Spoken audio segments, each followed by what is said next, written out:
Okay, let's get started again with our next speaker. Our next speaker is Oleksij from Pengutronics, and go ahead, take it away. Welcome. Hi.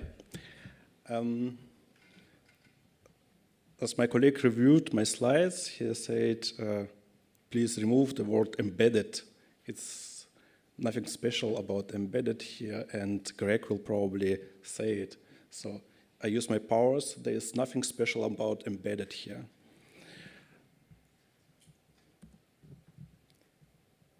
At Pengutronics, I'm part of a kernel hacker team, and most of my time I just deal with some green boards and blinking LEDs, and usually I have no idea how it's used and is it actually works. I don't know how about you. Maybe you have more idea if your end products, probably consulting results, are actually work for customers. I don't. I know that some customers said, well, it will be some kind of automotive device, or this will be something for health or whatever. So I hope it works. Most of the time, I implement things like new functionalities, making drivers work, so I can call it like making things work. Can you please raise a hand and say you are working on making things work? Yeah, most of you do. And now I'm working on things to making things break. Are you working on something like this? Well, it will be more precise, making things break more graceful. And it is actually a really big deal, but to my kernel hacker bubble, it is not really coming through because the chain and the gap between the developer and actual end user is so big that there's a multiple steps until some problem or some issue will come actually through to us, to our understanding, or to my understanding at least. For example, in my previous life, previous bubble, I was working in another part of the supply chain. So for example, now I'm in the consulting company, so we are so very far away from the end product. And previously I was working on a bit closer to end product, and I was participating in the quality assurance team, so testing and making things break was actually my target. And sometimes I was participating in investigating things which was already broken, and like field returns and seeing how it was broken, how to reproduce it in the testing and so on. And there are many people involved in this, and if you as a developer not having this perspective of breaking things, then you probably don't care to implement things in the kernel to be able to investigate it later and test it later to see how it breaks. For example, one of real issues which I faced at the times was I was working in a company which made parts for cars, like infotainment systems, and we was in the supply chain, like somewhere in the middle, because then car companies will integrate this infotainment system, and someday some customer will get it, and sometimes it may break. And usually, if your car break or whatever part break in your car, you bring it to service. The service will take a look, try to reset it, usually works. If not, they'll go deeper and maybe request a part replacement, and maybe this replacement will go to the vendor which produced this part, and maybe this vendor will take a deeper look and investigate what is actually going wrong. Usually it's like broken, okay. If it's under some threshold, it introduced not enough pain and not enough cost to actually take a deeper look into this.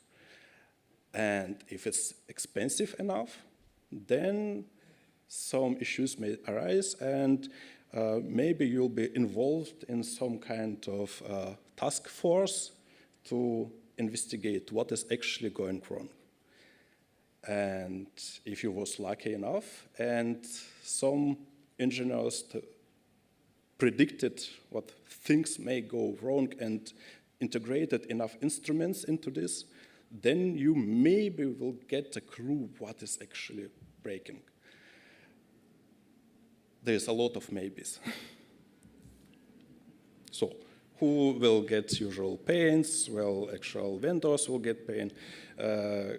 Quality assurance team will get a lot of pain how to reproduce it. Developers will trying to find how to reproduce it, and so on and so on. I don't know how many of you was working in this kind of field return investigations. Are any of you? Yeah, good. Maybe you'll be able to provide some insights after this. Well, real-world consequences. Products are broken, devices are in trash, some users are not happy, and usually it's very hard to get some kind of usable information how this things was broken. So maybe a log are incomplete, device is just bricked, and so on and so on. Why? Usual logging methods not always work. It is like a Swiss cheese, there's big holes, and sometimes we are able to get something usable, sometimes not.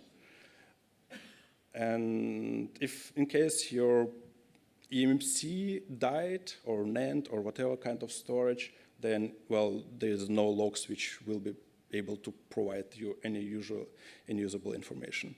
And typical RAM-based storage like pstore and so on, it will survive sometimes, sometimes not. Well, in most cases not. So it is not a reliable source of information either. I was working on very special type of fails, which is related to voltage drops. In case of cars, especially with cars with ignition, the voltage spikes and drops are a usual thing. Sometimes you need in the winter time, trying to start the car, there's battery is almost dead, and the voltage supply is not really good reliable. And in this kind of cases, the system may get unhappy, maybe not.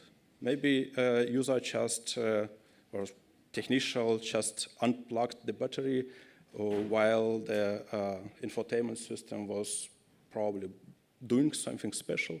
And in these cases, some kind of sequence of commands, like writing something to the eMMC or to NAND and doing something other, may trigger some special issue that just bricks this device. So at the end, we had really bricked device without any ability to recover it.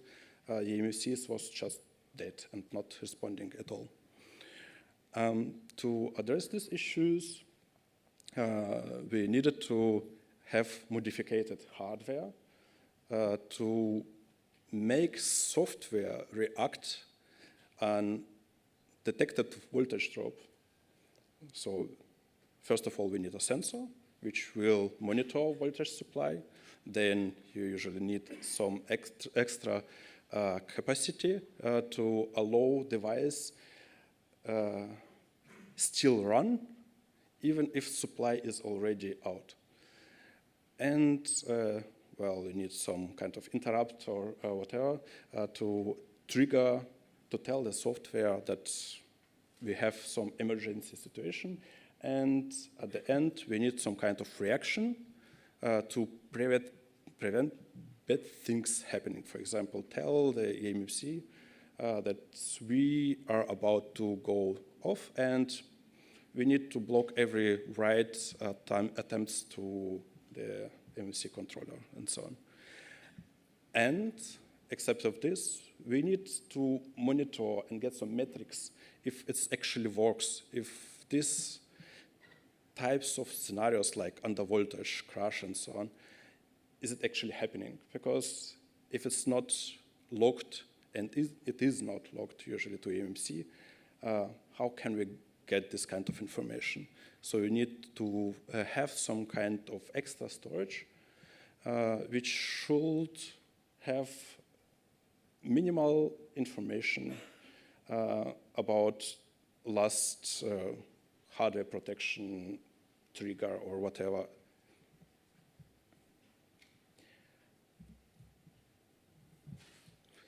So is it possible to solve only by software? No. Usually, if you are a vendor or taking some place in the supply chain, you will need to design the hardware in the special case. For this special case, for example, you will need to provide extra capacity. Probably you can't provide too much capacity because it can be too dangerous.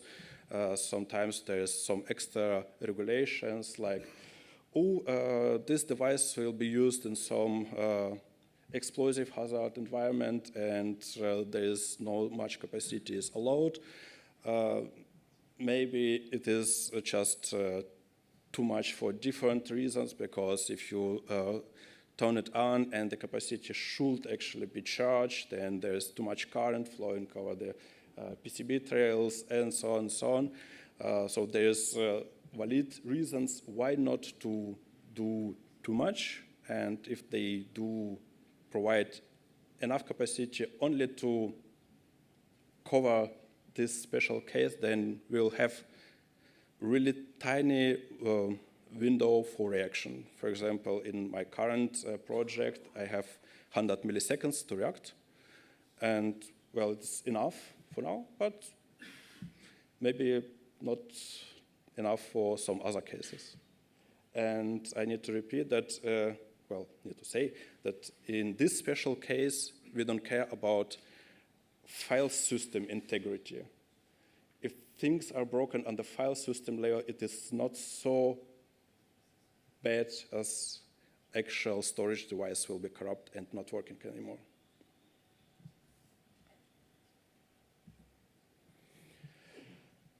So for now, I came with, initially it was easier to implement, but as usual, the initial implementation is completely different from final implementation. I don't know how far away are we from final implementation, but here we are. The first part of this special use case was implemented in the regulator framework. So we have, for very simple detectors for undervoltage, they don't have any I2C or SPI interfaces. They just have one line, which is used for IRQ, can be used for IRQ. And in my special case, I implemented this as fixed regulator. So the IRQ line is connected to this GPIO as fixed regulator, and fixed regulator framework will register this interrupt and notification. So as soon as this line is triggered, we have a notification from regulator framework that we have an undervoltage case. And whatever you do with this notification is maybe driver specific. In my very specific case, I working on implementation to make eMMC framework react to this undervoltage notification to prevent other writings and tell the eMMC that we are about to go offline. Well, and this part of implementation is already upstream, at least since kernel 6.7. Everything needed should be already available.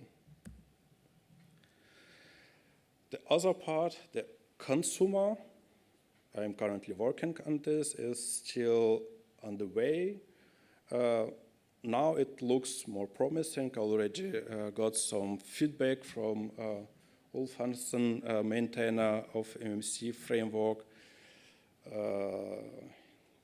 So it should be there someday, maybe this year, I hope. Currently, the implementation looks relatively simple.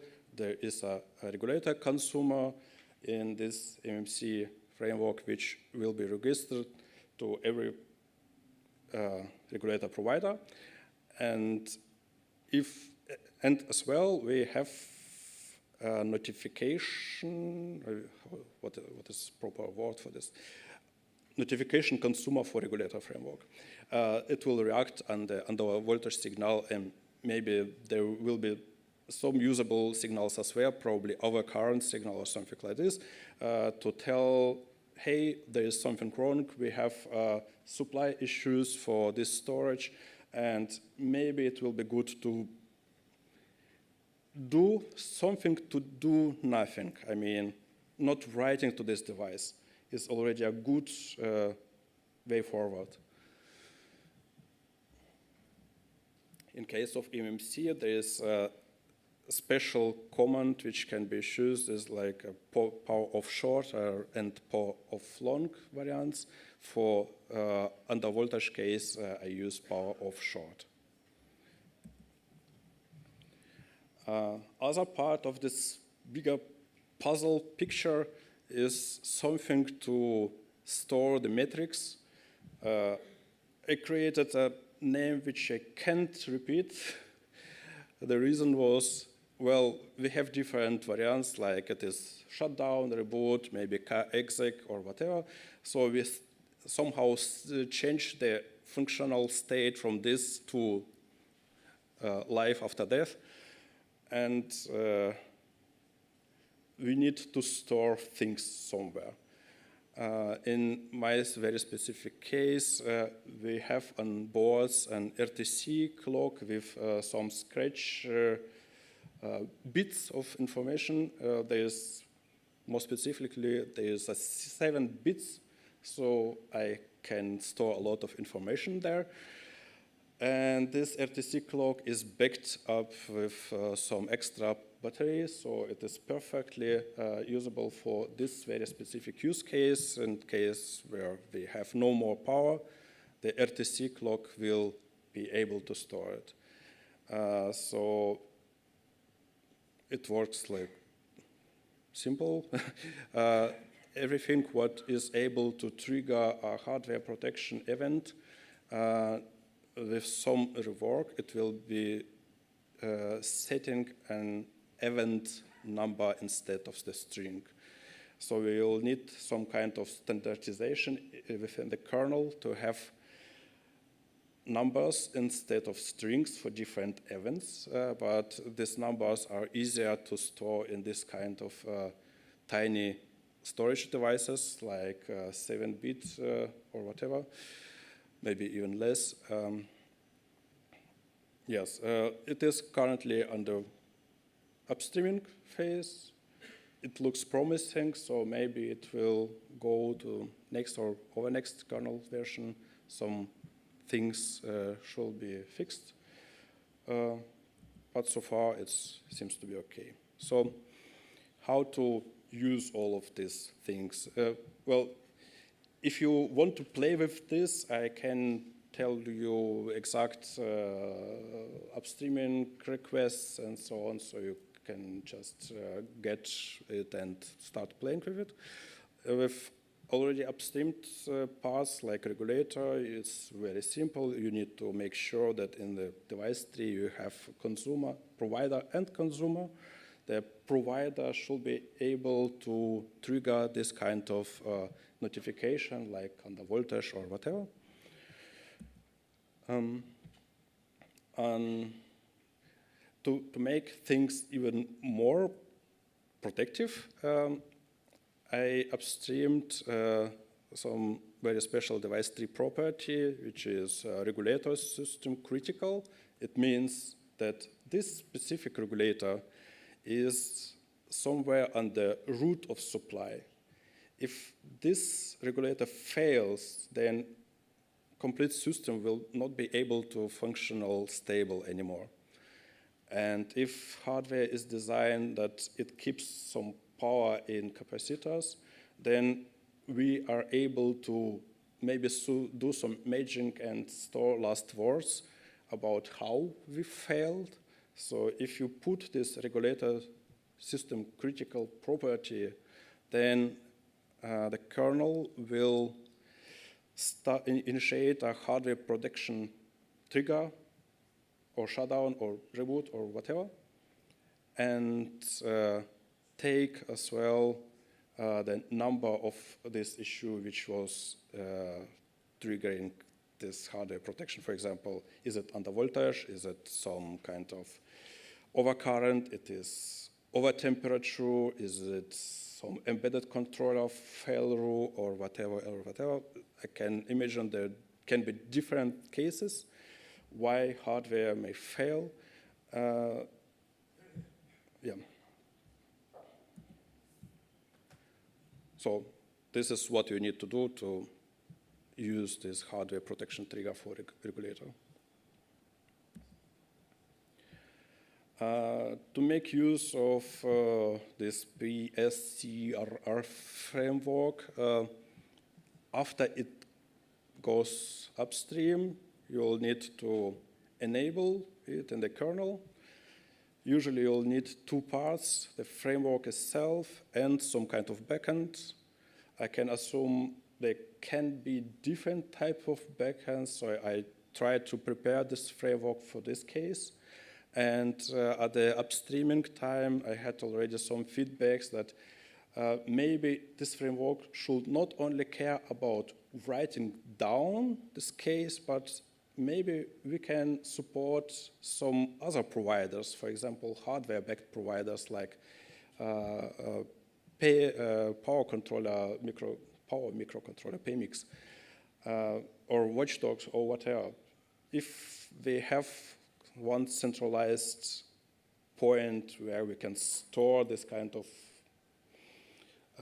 number for the error, we can also use it for reading it out. For example, if you have a watchdog, why not read it out from the same framework which we are using for writing it down? Well, in this case, if we have only readers, we can't provide any writable things, but who cares? How it works, here's one example how I'm using it right now. I really liked the idea to have it in the device tree, but device tree maintainers don't like this idea. So I implemented it in this way. So you'll need to somehow mod probe it or whatever. I think at the current point, it is good enough. If you will have more experience with this, if you like it, maybe you'll be able to upstream some better variants. But for this step, for upstreaming, initial variant is hopefully is good enough. In the driver side or framework side, whatever, you will need to do hardware protection trigger and put the enum variable for this. Like in this case, it is just undervoltage, and the second number is how much time do you have to react. For example, if you have some kind of strict window for reaction, in my case, I have 100 milliseconds. After this, there is just no power. If you have more time, like if they have over temperature, in case of over temperature, I assume we have a bit more time for reaction and we are able to do a proper shutdown and store a bit more information. In some cases, I asked one of our customers, what should we actually do in case things are too hot? And he said, like, well, don't care, let it burn, because if it's 120 degree on this board, they probably are burning anyway. So,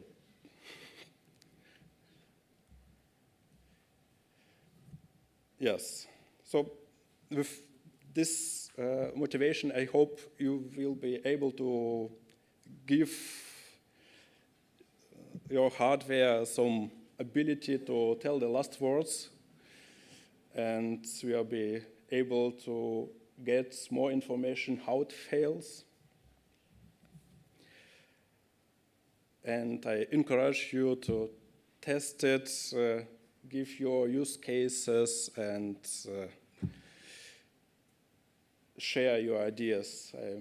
Really interesting to see how can hardware protection actually work, and what are use cases and what are worst case scenarios. Any questions, feedback, ideas?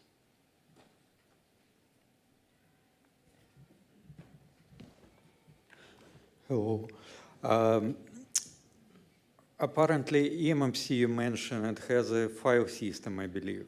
So my question is, this notification from regulator or whatever frameworks should go also to file system level, right? Then you could save more information on the file system level.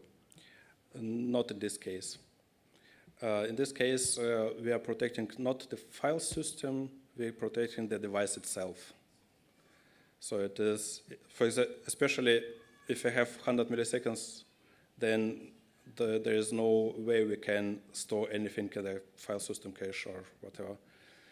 We just want to say, hey, we are about to fail, and we should prevent any writings, or we should prevent all writings. Yeah. Otherwise, some devices may fail. I can't say that all eMMC are bad or whatever, but some do. Thank you, but I mean that file system could have also some logs, and you would like to save them, and in the middle of some write operation, it might be, if you abrupt, it might not save some really useful logs. You could save more information in that case, right? In some cases, yes.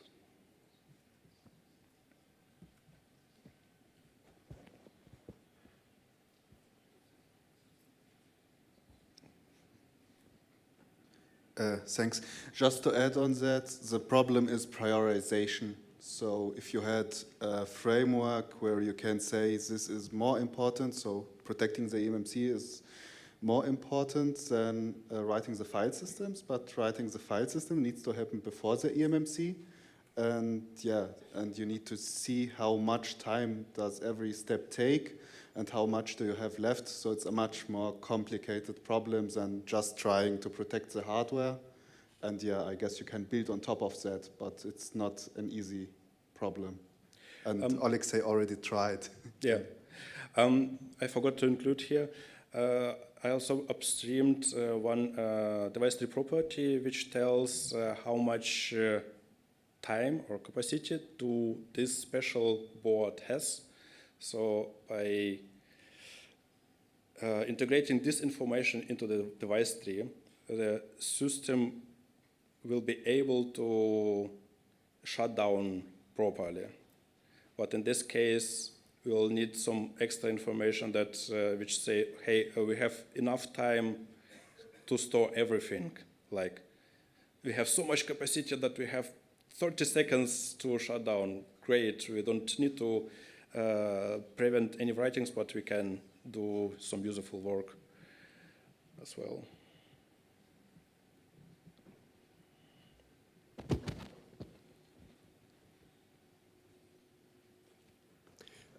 Still tying into the previous question, it feels to me that the action to take is always going to be use case specific, which means that it probably doesn't belong in the kernel because kernel should not have policy. Is that right, or do you think it's possible to have something generic in a kernel that covers all use cases? Part of this is not really a use case, it is implementation specific. Like, do the board has everything needed for graceful shutdown? I mean, do it has enough capacity to take care of this, or there is not capacity to do this? For example, how much time will we have? Will we have 30 seconds, or will we have 100 milliseconds, or even less? In 100 milliseconds, there's really no way we will be able to store the cache or file system or whatever. And so you think it's possible to express those things, those limitations in device tree, and then have some generic processing of that?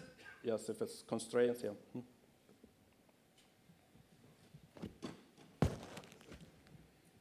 What?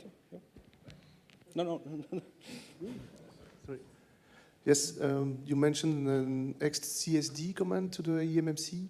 Is it standard? Is it the device that implements this, or I mean the EXTCSD command that you mentioned? Is it implemented in the device itself? Yeah, this one. It can be implemented in the eMMC itself. I mean, per standard, per eMMC specification, starting from 4.5, I guess, this command can be implemented. And I have heard that some eMMCs do kind of implement it, but just doing nothing. So Okay. it's So best effort. it will be done eventually, but when, we don't know. Should be done at the end. What do you mean? I mean, all the devices that should implement this, but we don't know when they will do it, right? Yes. Okay, thank you.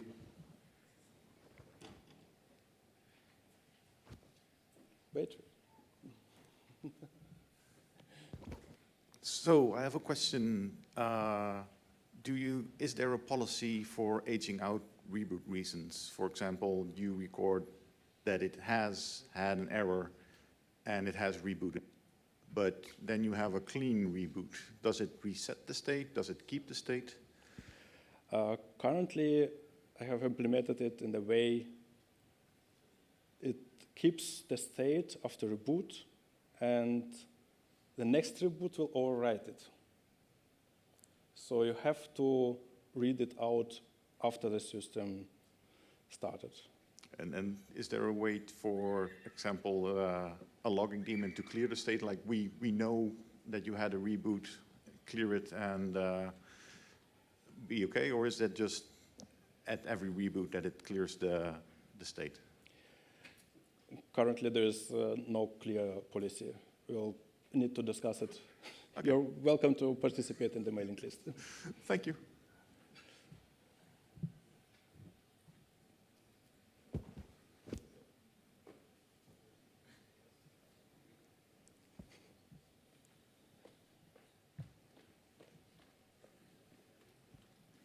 Thank you. I understand, if I understand correctly, you currently handle situation when you are shutting down. Is there a possibility to make it work also for a situation when the power will come down and we come back in a moment? Or that you have some power controller that you can reconfigure to go to the secondary power source? Not in this specific case, because in many cases, embedded devices either don't have enough extra for backup powers, but I can imagine system with backup powers.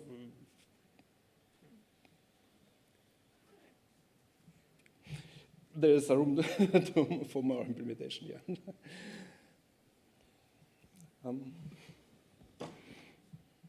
Yeah, I think that could even be a separate subsystem. I mean, his subsystem is specifically for storing the reason of the crash. And this, like, if you want to have a strategy to go to a second power source, so either he has to rename his subsystem or leave it for someone else, I guess. I guess if we have enough time for extra to switch to backup power, then it means we have enough time for storing usual kind of logs, I guess. But it's system specific. Yes, so to add to the feature creep, I have another use case also. So we have a use case where if the main power source goes away, then we switch to a secondary power source. And then we might be in a case where some subsystems, some peripherals are shut down, and then when we switch back to the main power source, we need to reinitialize them. So that means the driver should probably be able to be a consumer of the regulator notification. So so I think we can use probably the regulator notification, but we need to implement something specific for the driver itself. So that's just another use case.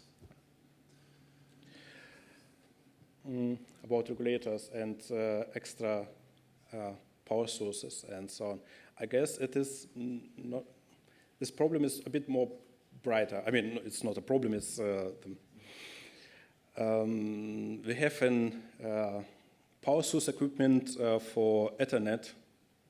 You know, this type of power over Ethernet and power over data line and so on things.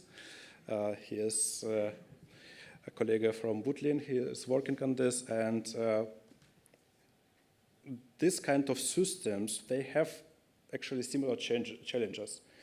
First of all, they have a prioritization challenge because they have some kind of limited power source available at the moment, and we have many consumers, maybe too many consumers, so we'll need to somehow prioritize things and disable something what is not so important.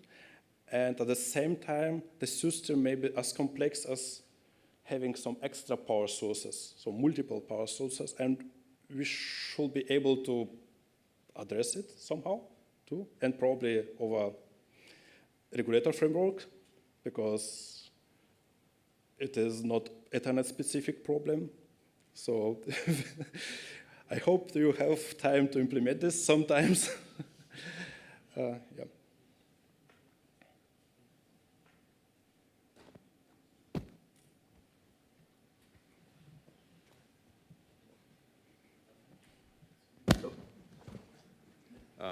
So the question is, can you extend it to include backtrace information? Because sometimes the reason for the undervoltage might be some action from the firmware where it causes a short, and then you might need to figure out where in the firmware software was the reason for the shutdown.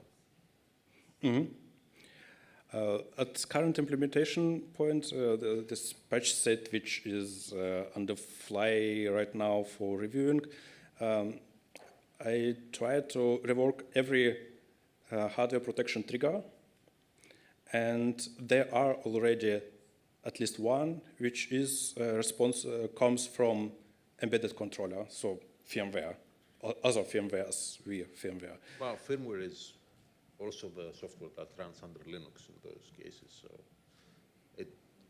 you're trying to figure out where in the Linux software stack was the access where it caused the short, that caused the undervoltage, and then you die. So you might need the backtrace information to get that. Oh, backtrace? We don't have too much space to. Yeah, maybe you don't on a specific device, but can the subsystem be extended to carry extra information? Okay. I guess with some extra backends which can tell that we support a lot more storage, then it should be possible. Okay, thank you. Yeah, that was kind of related to the question I had, which is, what is it like to actually add a new backend if you have a device that's got some, non-volatile storage and it's a little bit bigger?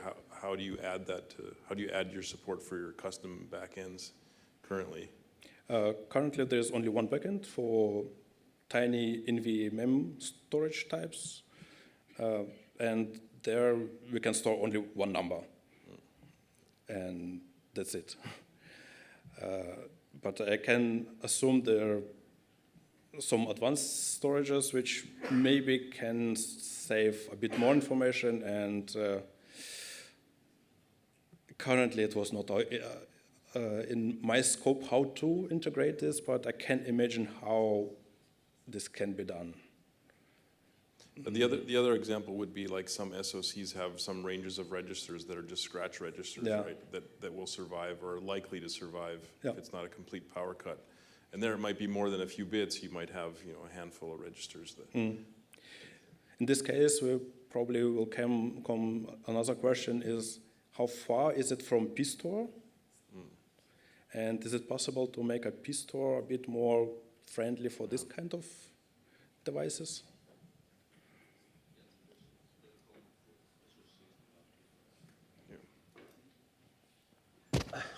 It's very common for SoCs to have registers that are powered by different domain, and those definitely survive reboots. They might not be very low end, but it is there, and it's really useful for debugging complex stuff that do have hardware implications.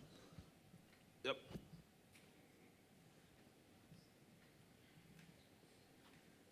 We have time for a couple other questions, also because our lunch boxes are running a little bit late, so feel free to answer your question. To get back on your question, hardware protection doesn't need to be a shutdown. It can be also a reboot since kernel 6.15.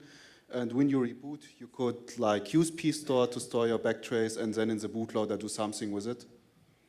That would be one possibility without having to cram everything into PSCRR, use RAM oops normally, and then do something in the bootloader with it. Yeah, maybe it's not really. Maybe this framework should not actually care about things which solved by other frameworks.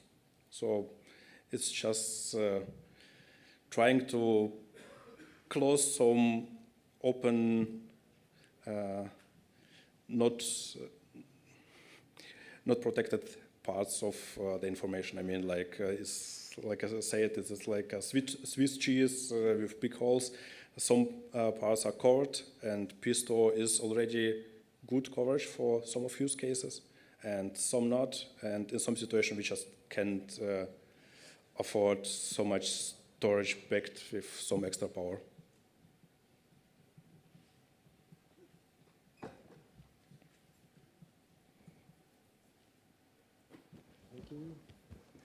Hi, thanks for the talk.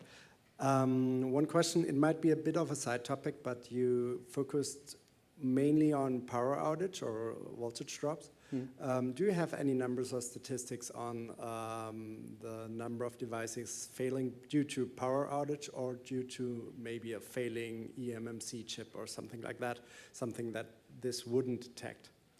Perfect question. No. I took this problem seriously because I witnessed in other company how bad was it, and it was too expensive. So now, as consultant, I took this problem seriously from other customers, like said, yes, I have seen it, it can be really serious. How much they was affected, I don't know.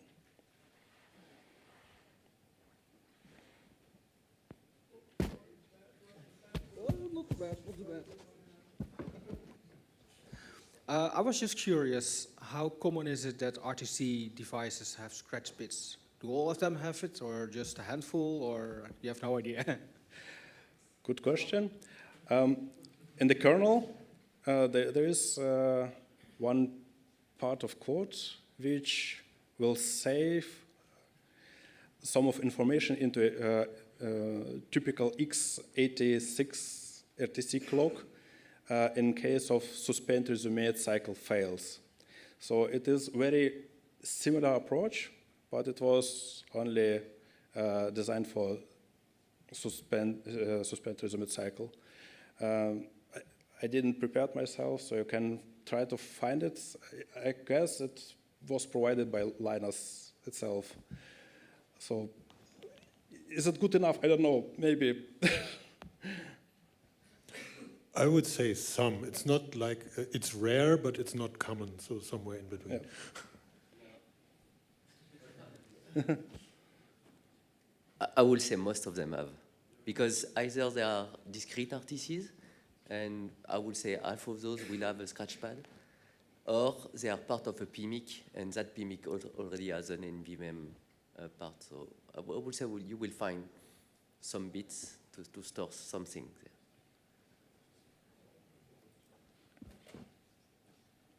Okay, I'll go back to one of the first questions, because there was this desire to do something with, well, said file system, but basically dumping some log or something like that. Mm-hmm. And you said that you already, I don't know if you said it was in there, but at least you had some progress on putting in the device tree the expected time that you have on undervoltage.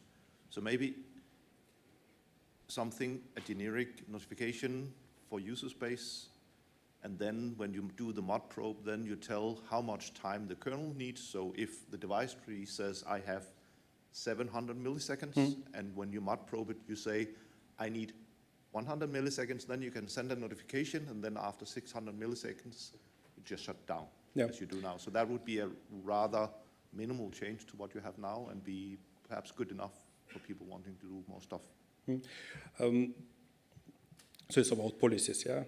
Kernel should not have policies in the kernel, and absolutely right, we should be able to configure this from user space. What exactly should happen? At the same time, we have a window where we don't have user space. So kernel is booting, I don't know how fast is it possible on all embedded devices or whatever devices. Sometimes it's not so fast. So we should be able to protect this device even in this stage. And I guess that the device tree information, which is already in upstream stage, is as initial policy or information which we are using at the beginning, and then if someone cares, it can be extended to overwrite this information from user space. Yeah, well, yeah. Yeah, but I'm just thinking that in cases where the only thing you want to do from this framework is to write 7 bits to some NVMEM, then tell the eMMC to stop writing. If you have 700 milliseconds, 1 second or something, half a second, then there really is time to let somebody else do something, as long as you have enough time left. Yeah. So, and that, I don't know if it's a policy, but it's just a number you can give. So it becomes some kind of brownout period. It's not, but it could be made to brownout later on.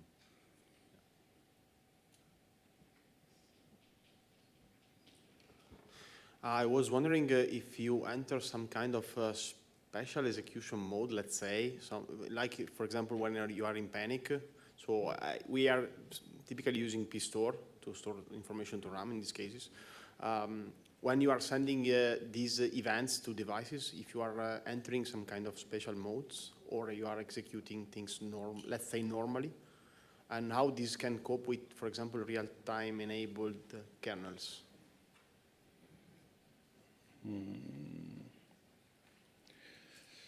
First, I'm trying to process your question.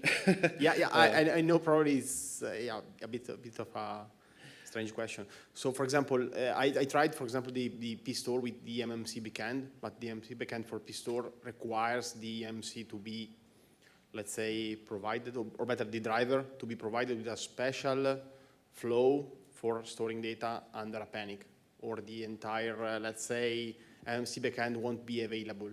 Okay. Is this your case also, or you are, let's say, integrating with the majority of the drivers out there? It seems to be a valid use case, so why not? Okay. I need to think about this. I just can't maybe answer. me too. Okay. Yeah. Thank you for the talk. It was very, very interesting. It's an issue we are facing even yesterday, so it's very interesting. Yeah. we can talk about this after. Yeah.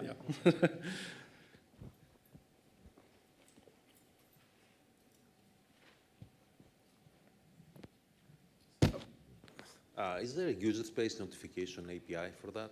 Because 100 milliseconds is enough to run some user space code. Maybe do something more complicated. Do you mean for notificating eMMC about imminent shutdown? Yeah. It was one of option, and I don't think it's an option. Not should be implemented. I mean, it should be implemented at some point, but first of all, we need to care about 2 stages. The stage we are booting, there is no user space, and then the stage we are having user space, and user space can take care of this. Yeah. It can be an optional registration for it. Yeah, so I guess at some point we will get some kind of handover, and user space can start and claim that up this point I'm caring about this. It is not in current implementation, but if it's needed, why not? Yeah.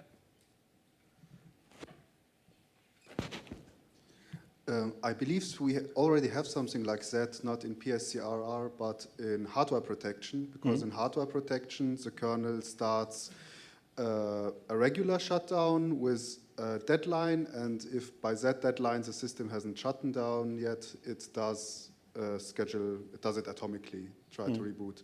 So I think user space might notice this, but it won't notice that it's a critical event, but just that it's a regular shutdown. So that would be one way. I have the opposite question. Did you think about shutting off all the cores, stuff, resets, clocks, just to gain a few milliseconds? You've been talking about a time budget all along, but it's not actually a time budget, it's a power budget, and you might be able to gain a few milliseconds from that? Is it more than a question about prioritization for power? Not really, just wanting, you have your MMC, you want to send a command, you have maybe 100 milliseconds, but that's only because you estimated that you have that amount of time. You might have twice that if you power off your buses, power off your other cores, only keep one active, that kind of things. You mean squeeze more time? Yeah. Oh, yeah. Well, in my current project, it is already partially implemented on the hardware side. So there is 2 supply buses, supply rails. One of them is like low power, low priority supply rail. If they detect an undervoltage case, then the low priority supply rail will be turned off immediately. And in this case, there are displays, USB devices, and so on, which is not considered as critical for the device itself. I mean, well, we probably may kill a USB device, but it's easily exchangeable as complete device. And everything system critical, like eMMC and SoC itself, is powered until the end. And you're right, it's probably possible to squeeze even more power out of it if you will support power budgeting. Well, we already support power budgeting and prioritization and so on. So, yes, we are on the good way to this point. Thank you. Okay, I think we've got a lot of ideas for your new subsystem here too, so there's plenty of things to do. So thank you very much. Yeah.